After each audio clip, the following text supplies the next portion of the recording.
이번 주 둘째 날입니다. 우리가 어제부터 이번 주에 22주년을 앞두고 우리 병원이 어떻게 하면 지속 가능한 병원으로 발전할 수 있을지에 대해서 함께 이번 주 한 주 동안 함께 말씀을 나눈다고 말씀을 드렸고, 오늘은 그 두 번째 시간입니다. 소통, 지속 가능한 공동체의 기본이라는 제목의 말씀으로 함께 은혜를 나누겠습니다. 우리가 읽었던 이 말씀 15장 22절에 보면 경영이라는 단어가 나옵니다. 경영은 회사에서만 쓰는 단어가 아니죠. 제일 물론 회사에서 많이 쓰는 단어가 경영이기도 하지만, 이 경영이라는 단어는 큰 그림에서 보면 하나님 나라 경영도 경영이라는 말을 씁니다. 우리 그리스도인들이 성경을 볼 때 특별히 여러 가지 정치, 사회, 경제, 문화에 관련되어진 성경 내용들이 있지만, 그 모든 어떤 주제들은 하나의 큰 주제를 향해 가고 있습니다. 그 큰 주제가 무엇입니까? 바로 하나님 나라입니다. 하나님 나라의 경영, 하나님 나라의 정치, 하나님 나라의 사회, 문화, 모든 것들이 사실은 큰 주제인 하나님 나라를 향해 가고 있다는 것을 우리 이 구절을 통해서도 알 수 있어야 하고 기억해야 합니다. 그런 관점으로 본다면 의논이 없으면 하나님 나라의 경영이 무너질 수 있고, 지략이 많으면 하나님 나라 경영이 성립할 수 있다라고 우리가 이해할 수가 있는 것이죠. 하나님 나라 경영, 결국 우리 병원이 이루고자 하는 것이 이 땅에서 우리 병원의 경영이 잘 되는 것을 목표로 하고 있지 않습니다. 우리 병원이 잘 되는 목적은 하나님 나라에 이바지하기 위해 우리는 이 땅에서의 경영을 잘하는 것이죠. 그런 관점으로 오늘 우리가 그 말씀을 함께 나누어 보기를 원합니다. 한국 직장인 10명 중에 7명이 상사와의 소통 부족으로 스트레스를 받고 있다고 합니다. 직장 상사의 어떤 점 때문에 퇴사를 고민했나요? 라는 질문의 1위는 전형적인 꼰대 성격이다. 2위 무능력하다. 3위 의견을 듣지 않고 일방적으로 결정한다 였습니다. 또 직장 상사에게 원하는 게 뭐냐라는 또 다른 질문에 44.9%가 명확한 업무 지시와 피드백, 쌍방향의 피드백을 원한다고 대답을 했습니다. 무엇보다도 업무 지시와 피드백을 다른 말로 하자면 소통이거든요. 그러니까 이제 일방적인 지시가 아니고 쌍방향의 의사소통을 통한 발전, 이것들을 원하고 있고, 이를 통해 아이디어 개신과 자유로운 의사 표현을 원한다라는 그러한 조사 결과가 있습니다. 이와는 반대로 MZ세대에게 자신이 상사가 된다면 어떤 상사가 될 것인지에 대해서 질문한 내용도 있는데요. 가장 높은 비율은 일 잘하는 상사가 되고 싶다라고 대답을 했고, 두 번째가 소통 잘하는 상사, 세 번째가 부하들의 의견을 수용하는 개방적인 상사가 되고 싶다라고 하는 조사 결과가 있습니다. 이것은 조사 결과만의 문제가 아니고 실질적인 수치로도 나타나고 있는데요. 사람들이 원하는 쌍방향의 소통뿐만 아니라 이것이 수치로 나타내 보여진 리포트가 미국에서 2022년도에 보고되어진 것이 있습니다.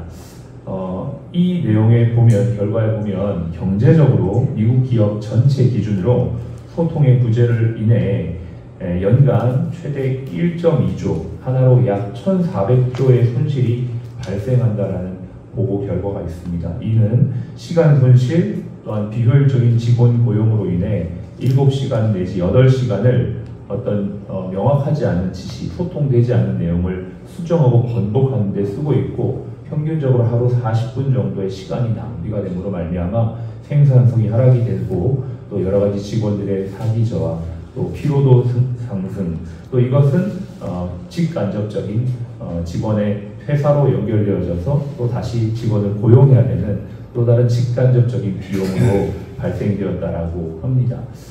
뿐만 아니라 이제 회사 내에 정리되어지지 않은 소통의 부재로 인해 고객에게 잘못 정보가 전달되어서 그것으로 인해 결과적인 손실액도 상당하다고 합니다. 이것이 계속적으로 이제 반복이 될 때 직원들은 침묵을 이어간다고 해요. 내가 이야기해도 의미가 없고, 그러니 이야기하지 않게 되고, 결국은 요즘 말하는 조용한 퇴사의 현상들이 나타나는 것이죠. 회사는 다니고 있지만 거의 이제 심리적 퇴사 상태에서 다니고 있다 보니까 직원들의 침묵, 이로 인해 발전이 저해가 되고 여러 가지 리스크나 또 실수들을 발견할 수 있는 그러한 기회들이 저하됨으로 말미암아 전체 조직에 여러 가지가 떨어지게 되는 결과가 있다라고 나오고 있습니다. 사실은 이것은 우리가 수치적으로를 정확하게 모를 수 있지만 대략 우리 모두는 이걸 느끼고 있습니다. 일을 하는 우리들이 또 사회적인 어떤 현상이나 모습들 속에서 또 실제로 우리가 일하고 있는 이 조직 안에서도 그러한 모습이 있다는 것을 우리는 아마 부인하지 못할 것입니다. 그런데 성경은 이미 수천 년 전에 소통의 중요성에 대해서 우리에게 말해주고 있습니다. 우리가 오늘 읽었던 이 말씀이 솔로몬이 기록한 말씀이죠. 이것이 언제 기록되었습니까? 지금으로부터 한 3000년 전에 기록되어진 내용입니다. 이미 소통을 통해 우리에게 삶의 지혜, 경영의 지혜, 또 하나님 나라를 어떻게 이루어가야 될지에 대한 지혜까지도 알려주고 있는 것인데요. 두 가지입니다. 크게 22절을 다시 한번 보겠습니다. 첫 번째는 의논이 없으면 계획이 무산된다라는 것입니다. 여기에서 말하는 의논은 단순한 의사 교환 정도를 넘어 깊이 있는 조언이나 전략적인 회의, 또 친밀한 회의의 지속성을 말합니다. 그러니까 일회적인, 단회적인 것이 아니고 깊은 회의, 또 전략적인 대화의 지속성을 말하는 것이죠. 이것이 있을 때, 이것이 없으면 계획이 무산된다. 즉, 쉽게 무너질 수 있고 또 실패할 수 있다라고 말하고 있는 것입니다. 두 번째는 무엇입니까? 반대로 지략이 많으면 경영이 이루어진다라고 말하고 있습니다. 여기서 지략이라는 건 다수의 리더십 혹은 자문가와 함께 계획을 수립하는 행위를 말합니다. 다양한 시각과 풍부한 경험들을 통해서 실현 가능한 한 일들을 전략적으로 세우고 이것을 이뤄갈 때 실패 확률이 떨어지고 성공 확률이 높아진다는 것을 말하고 있는 것이죠. 그냥 이것을 한마디로 말하면 소통 구조를 확립하는 것입니다. 기본적으로 어떠한 집단, 공동체, 사회, 구성이 잘 이루어질 수 있으려면 소통이 잘 되어야 된다는 것입니다. 요즘에 대통령이 바뀌고 여러 장차관들을 임명하고 있는데 일각에서 나오는 이야기는 뭐냐면 과연 이것이 인사 검증 시스템이 소통 시스템이 과연 잘 되어지고 있는가라는 제 이야기들이 나옵니다. 왜냐하면 검증이 잘 되지 않는 정말 형편없는 인사들이 시행이 되고 있는 걸 보면서 과연 이게 소통 시스템이 제대로 돌아가고 있는가라고 하는 것이죠. 여러분 보십시오. 한 나라의 어떤 일을 결정함에 있어서도 소통 시스템이라는 것이 이렇게 중요한데 우리가 속해 있는 이 기업과 또 우리가 속해 있는 이 집단에서의 소통 시스템이라는 건 정말 너무나 중요하다는 것을 성경을 통해서 다시 한번 우리는 알 수가 있는 것입니다. 공동체가 지속 가능한 한 발전을 위해 또 미래를 준비하고 사고의 예방 또 이것을 미리 예방하기 미연에 방지하기 위해서 성경은 우리에게 소통의 중요성을 알려주고 있습니다. 어저께 제가 말씀을 함께 나누면서 우리가 미연에 조금 방지하고 예방했다면 이러한 재해 상황에서도 인재를 막을 수 있었을 텐데 라고 이야기하면서 병원만큼 사전에 미연에 방지하고 준비해야 되는 직장이 없다라고 이제 이야기를 했습니다. 그런 관점에서 조금 더 들어가 생각해 보면 그렇기 때문에 우리는 디테일한 소통을 하고 이 소통의 구조를 잘 만들어서 우리에게 필요한 아이디어나 또 미연에 사전에 예방해야 될 것들을 잘 구축해 놓는 것이 너무나 필요하고 중요하다라는 생각을 하게 됩니다.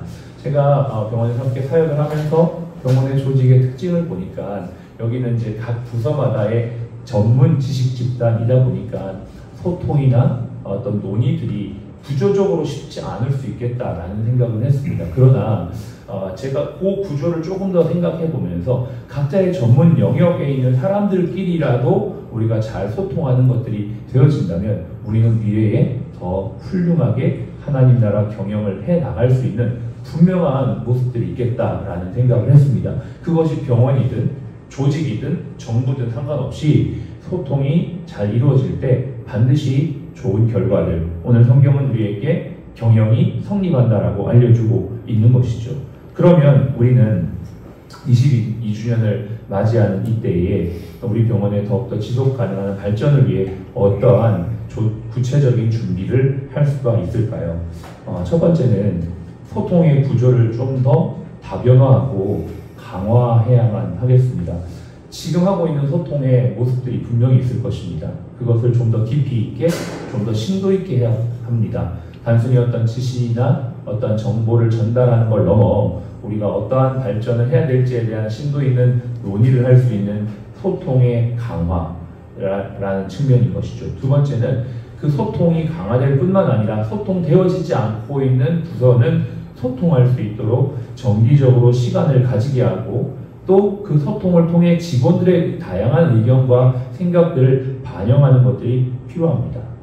부서에서 아마 지금 정례적으로 회의나 소통을 하고 있지 않는 부서도 있는 걸로 알고 있습니다. 전체 리더십이 모여서 회의하는 것도 필요하지만 각 부서에서 정례적인 회의와 소통을 통해 그 안에서의 의견 개진 또 발전 가능성들을 논의하는 일들은 너무나 중요한 모습입니다. 이것을 통해서 의견들이 밑에서 올라와서 그것이 반영이 될 수 있는 구조를 만들어내는 것이 참 중요하죠.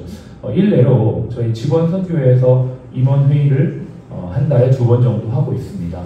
매주 화요일 날 정해진 시간에 진행하고 있는데 지난번에 필리핀 선교를 앞두고 사실 제가 아이디어를 낸 것 중에 하나가 직원들에게 좀 선교비를 좀 모금하면 어떨까? 우리가 한번 후원의 차원으로 직원들이 또 갈 수 없는 직원들을 물질로 동참하는 차원으로 한번 이 모금을 하는 프로젝트를 아이디어를 하나 낸 적이 있습니다. 그러면서 아이스크림 기계를 렌트해서 식당 앞에다가 두고 직원들이 이것을 이렇게 조금 돈을 내서 기부도 하고 사 먹게 하는 아이디어를 냈는데 그건 제 아이디어였죠. 그런데 회의를 하면서 이것이 과연 현실 가능한가라는 부분에 대해서 그리고 이게 얼마나 많은 수익을 낼 수 있을지에 대한 아이디어를 냈을 때 직원들의 더 좋은 아이디어로 인해 이거는 지금 이게 아이스크림을 좋아하지 않는 사람도 있고 차가운 음식이라 그리고 그렇게 그때가 시점이 휴일과 맞닿아 있는 날이었습니다.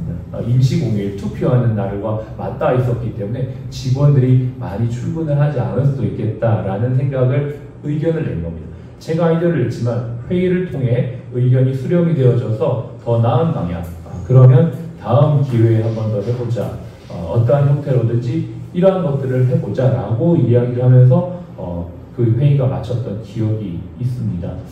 어떠한 것이든지 간에 좋은 목적을 가지고 회의를 했고 더 좋은 결과가 나온 걸 통해 우리는 우리의 생각들을 나눌 수 있었고 그걸 통해 조금 더 선교에 대한 마음들 또 이걸 어떻게 하면 좀 더 기부할 수 있는 동기로 만들어낼지에 대한 내용들을 얘기했던 기억이 있는데요.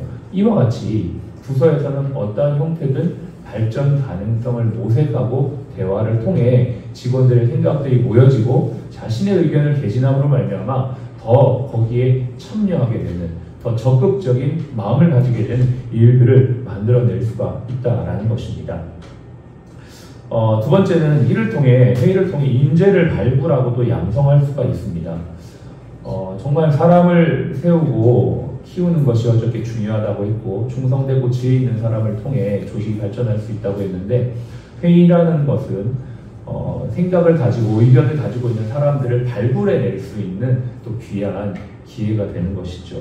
이를 통해서 본인은 현장의 이야기를 듣게 되고 현장의 이야기야말로 정말 실질적이고 또 필요한 이야기들이기 때문에 잠재적 리더를 개발할 뿐만 아니라 실질적인 아이디어를 도출해낼 수가 있는 것이죠. 이러한 것들을 구체적으로 실현할 수 있는 건 아이디어 공모를 하는 방법도 있습니다. 우리 병원을 발전할 수 있도록 아이디어를 공모합니다 라고 플랜을 잡고 또 그거에 대한 좋은 아이디어를 낸 사람들에게는 그거에 맞는 보상과 또 평가를 해줌으로 말미암아 밑에서부터 다양한 의견들이 올라올 수 있는 루트와 창구를 만들어내는 것 역시도 우리가 할 수 있는 좋은 모습이죠. 이를 통해 사람도 발굴하고 의견도 수렴할 수 있는 것입니다. 뿐만 아니라 아이디어를 넘어 우리가 불편과 또 위험 요소를 사전에 차단할 수 있는 의견들을 발견하는 대화도 필요합니다. 특별히 보니까는 이제 부서 간에 그 효율적이지 못한 방식으로 일하는 경우도 있는 것 같아요. 이런 부분들은 우리가 소통해서 효율적인 방식으로 일할 수 있는 것이 필요하다. 너무 많은 것 같아요. 제가 하나 아이디어 낸 게 저 앞에 있는 정수기가 있습니다. 옆에 쓰레기통이 있는데요. 거기에 지금 분리수거 되지 않은 쓰레기들, 재활용해야 될 쓰레기들, 일반 쓰레기들이 다 같이 들어가고 있습니다. 제가 가만히 보니까 일하는 분들이 그걸 다 일일이 다시 재활용을 하더라고요. 시간적으로도 에너지적으로도 이 더운 날씨에는 참 많이 로스가 나겠다라는 생각이 들어서 저기에다가 그냥 쓰레기통 하나 더 재활용을 버릴 수 있는 쓰레기통을 넣으면 좋겠다라고 이제 의견을 개진을 했었고 그것이 아마 반영이 되고 있는 걸로 알고 있습니다. 크고 작은 아이디어 우리가 낼 수 있습니다. 단순히 우리가 오늘 하나님의 말씀으로 경영을 세워가자 그냥 뜬구름 잡는 이야기 하는 것이 아니고 실질적으로 이 말씀이 우리의 삶의 비즈니스의 현장 가운데 잘 이루어져서 구체적으로 발현되고 실행되는 것. 이 일에 우리 크리스천들이 고민하고 생각하고 우리가 어떤 방향을 이끌어가는 그러한 적극적인 모습들이 우리에게 필요하지 않을까라고 생각을 합니다. 여기 있는 모든 분들이 오늘 이 말씀을 듣고 여러분들의 아이디어와 생각들이 계속적으로 개진되어서 한 사람의 리더십이 아니라 함께 지어져가는 병원으로서의 모습 그리고 그 역할 속에서 내가 어떻게 더욱더 성장하고 발전할 것인가에 대해서 고민하고 더 나아가 이 병원이 하나님의 나라 경영을 이루는 일에 우리가 한 퍼즐이 되어지고 한 벽돌이 되어져서 정말 쓰일 수 있는 저와 여러분들이 되었으면 좋겠습니다. 마지막으로 우리가 병원에서 일하면서 우리 병원이 고객들에게 신뢰를 줄 수 있는 가장 중요한 것은 아마 친절일 것입니다. 우리가 오늘도 다시 한번 친절에 대한 개념을 정리했으면 좋겠습니다. 예수님께서 오리를 가자고 하면 십리를 가자라고 우리에게 친절에 대한 정의를 주셨는데요. 맞습니다. 우리도 부족하고 연약하고 힘들고 어렵습니다. 지치고 또 여러 가지로 어렵습니다. 그러나 다시 한번 오늘 주님이 주시는 성실을 먹을거리로 삼아 주님 안에서 힘을 내고 주님이 주시는 삶의 자리에서 함께 세워져가는 힘껏 달려갈 수 있는 저와 여러분들이 되시기를 주님의 이름으로 축복합니다.